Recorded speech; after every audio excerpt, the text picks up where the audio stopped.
Now, the morning sprint. The Grant County Sheriff's Office is trying to get in touch with the people who posted a viral video of a boat that caught fire on Moses Lake Saturday. Someone posted on TikTok that a blue boat had been harassing them, and they think it was because of the pride flags on their boat. The person who posted the video said they later rescued the people who had to get off the boat in a hurry when it caught fire.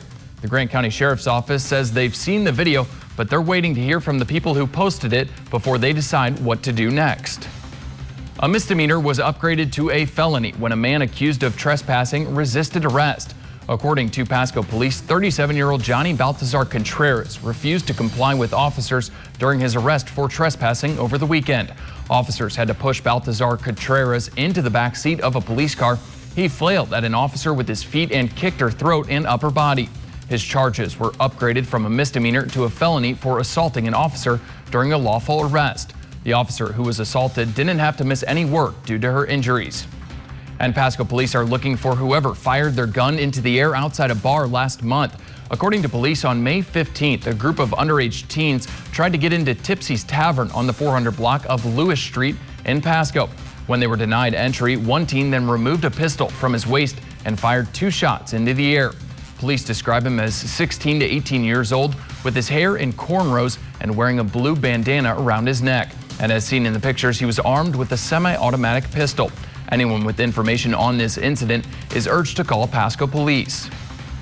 The Justice Department says a 20-year-old Seattle man has been arrested trying to join the Islamic State terror group ISIS. Elvin Williams was arrested Friday at SeaTac Airport. Investigators say he was moments from boarding a flight to Egypt by way of Amsterdam.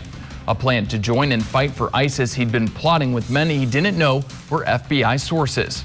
Just buying the plane ticket wasn't enough. We wanted to be able to see him show up at the airport, cross over, where he was actually in the jetway boarding the plane when he was arrested. So he could never say, I changed my mind, or I was not going forward with my intent of fighting overseas.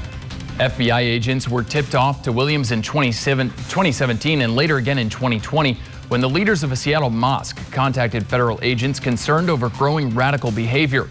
If convicted, he faces up to 20 years in prison. A trial is underway to determine whether the GEO group must pay minimum wage to detainees who perform cooking, cleaning, and other tasks at its Northwest Immigration Detention Center in Washington State. The detainees are typically paid $1 per day for such work. Attorney General Bob Ferguson and some detainees sued in 2017, arguing that the company's contract with the federal government requires it to follow state and local laws, including Washington's Minimum Wage Act, and GEO unjustly profited by paying so little. The company says the detainees are not employees and that the work is voluntary. We're continuing to face a heat advisory today, and on top of that, it's extremely dry, which makes scenes like this a lot more likely.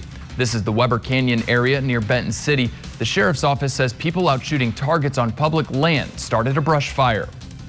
This is a very popular area for public shooting, which, is encouraged, but, they need to really be thinking about safety, especially as it gets hotter and drier.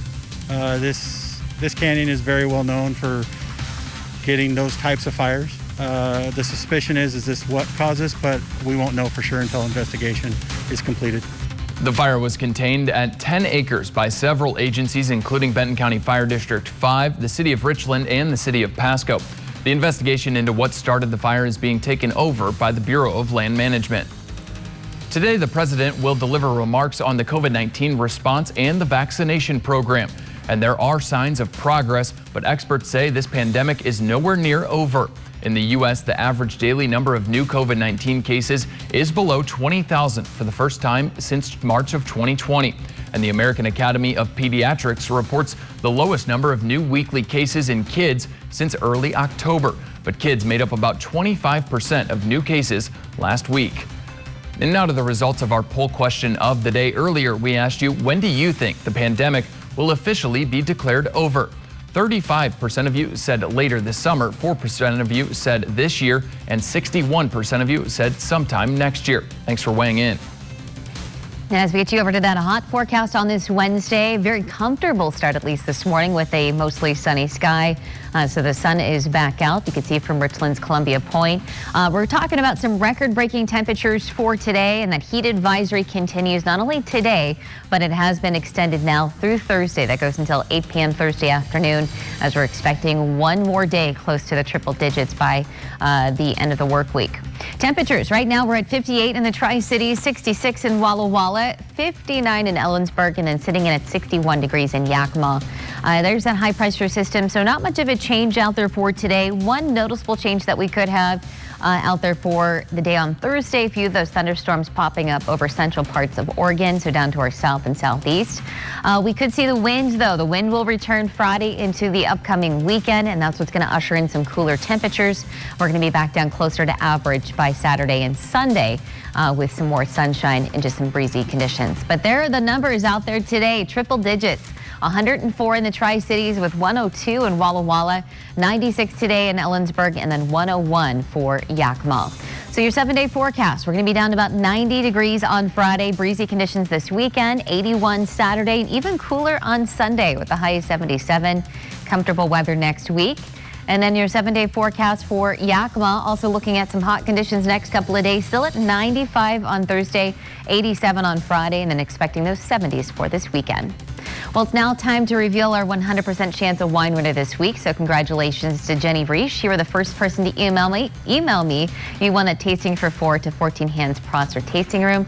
I will be in contact with you on how to get your gift. All right, congratulations. Thanks, Kristen. Thanks for waking up with us and watching Good Morning Northwest. GMA's next. Cap KV local news is always on at yaktrynews.com. Have a great day.